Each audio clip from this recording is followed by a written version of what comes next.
All right, Z, kick us off. Thanks.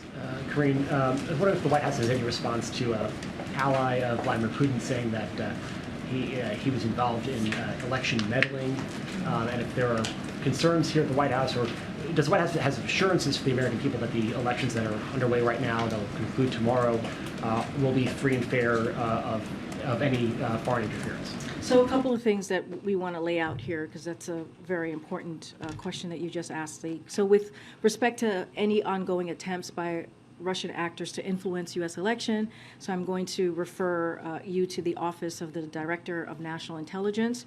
These comments, though, I'll say this, do not tell us anything new or surprising, as we all know. It's well known and well documented in the public domain that entities associated with Yevgeny Prigozhin have sought to influence elections around the world, including the United States. The U.S. has worked to expose and counter Russia's malign influence efforts as we discover them. Yevgeny is a known bad actor who has been sanctioned by the United States, the United Kingdom, and also the European Union.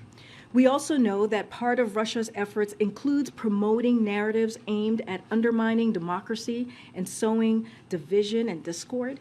It's not surprising that Russia would be highlighting their attempted efforts and fabricating a story about their successes on the eve of an election.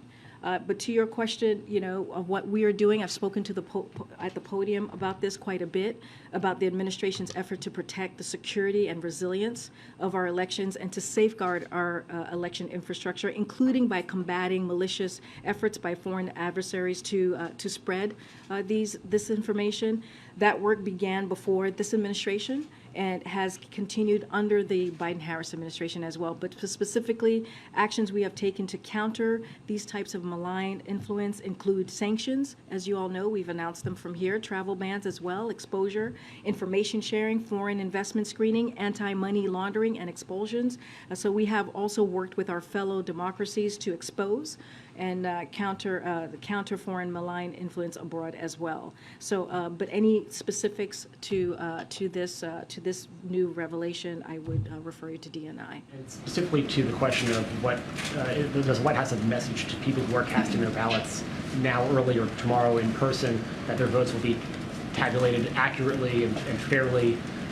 In light of these comments, should people have confidence in their election system? People should have confidence in their election system. As we have said many times before, having the right to vote is the most sacred right, and people should really exercise that right, and they should feel safe in their election process.